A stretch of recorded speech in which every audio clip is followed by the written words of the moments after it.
Vous écoutez RMC. 14h-16h. Lelouch à l'affiche. Philippe Lelouch. Jean Didier, bonjour et merci d'être avec nous dans Lelouch à l'affiche sur RMC. Présente-toi, Jean Didier. Alors, pour me présenter, moi je suis médium depuis 30 ans. En fin de compte, ce qu'il faut savoir, c'est qu'il y a beaucoup de médiums qui se déclenchent à la suite de chocs émotionnels ou de choses un petit peu difficiles à vivre dans sa vie de tous les jours. Et il s'avère que moi, j'ai perdu ma maman très jeune, et à la suite de ce choc, en fin de compte, j'avais eu des visions de ce décès, ce qui avait provoqué chez moi des choses un petit peu particulières et difficiles à vivre et à gérer. Oui. Et à la suite de ça, effectivement, les choses se sont mises en place et se sont développées. Et il y a souvent des gens comme ça qui sortent d'un coma, d'un accident grave de voiture ou d'une dépression ou de choses comme ça, qui effectivement ressortent de ça avec des capacités de médium, ce qui est un peu mon cas. D'accord. C'est intéressant.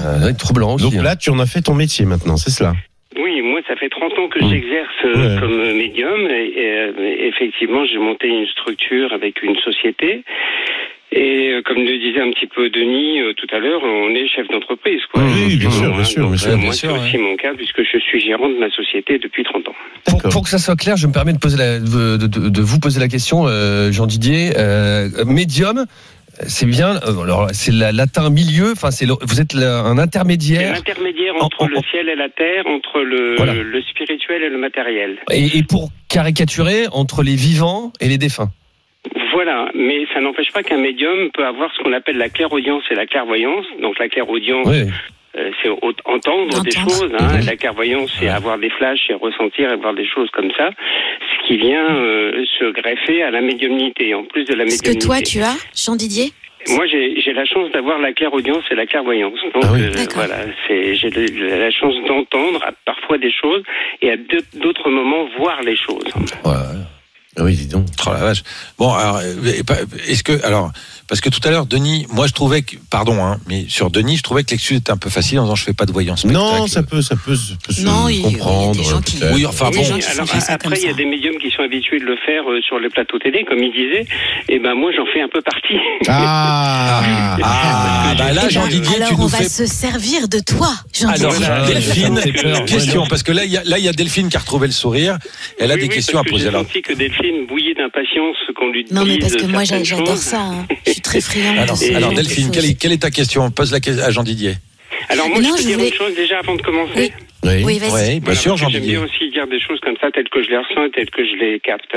Ce qui est très frappant chez Delphine, dans ce que je ressens et dans ce que je capte sur elle, c'est qu'elle a un fort besoin d'aller vers du social et de l'humanitaire.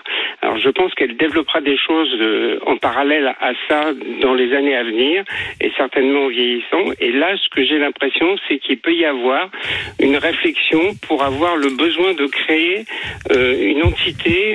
Quand je dis une entité, ça peut être quelque chose comme une boîte, comme une société ou comme quelque chose comme ça. Une association qui pourrait être lié avec des envies de mettre en chose des places et des choses qui vont arriver bientôt. Ah ouais. Alors, tu m'aides déjà. Pour aider les gens, tu veux dire? Et il y aura un contact, c'est marrant parce que je vois l'étranger. Alors je sais pas si tu es attiré par l'étranger, si tu as envie de faire des choses sur l'étranger, mais je vois l'étranger en toile de fond qui est très souvent présent par rapport à ça. Ça peut être aussi simplement l'envie de bouger, de voyager, de partir, d'être souvent ailleurs, mais enfin il y a ça qui est très présent, quoi. D'accord. Bon. Et pour Est-ce toi, que je tu ne veux serai bien plus avec ces trois hommes. Non, alors attends, tu arrêtes. Attends, laisse-moi poser ma question. Non, c'est pas une voyance particulière qui va durer. Justement, ça vous concerne. Moi, je vais y aller. Alors qu'est-ce que vas-y, alors dernière question, on peut rien lui refuser. Je voulais savoir si je serais toujours avec ces trois personnes. Alors, comme je viens de l'expliquer, non, il y a une restructuration avec une mise en place d'une structure qui va arriver dans les mois à venir et qui va te faire bouger pour faire des choses différentes. Et voilà, est-ce que tu es attiré par l'étranger, l'envie de faire des choses à l'étranger ou de bouger ou de voyager? Ah oui, moi j'ai très envie de partir à l'étranger, oui. Mais bon, j'ai une famille. Parce que là, voilà, c'est les principales choses que je ressentais. Mais alors, on ne savait pas comment te le dire, Delphine, mais voilà, tu ne seras pas avec nous dans cette émission. Et tu vas partir très très loin. Et ça fait du bien de te le dire maintenant. C'est cool. Bon, alors, parce que là, au moins, on a un bon argument. Donc, ça veut dire qu'on n'est pas tous ensemble, parce que là, ça m'intéresse, du coup, aujourd'hui, l'année prochaine. Arrêtez de dire des choses comme ça. Mais quoi, tu veux dire qu'il n'y aura pas de saison 2 de Lelouch à l'affiche? Arrêtez, mais tais-toi.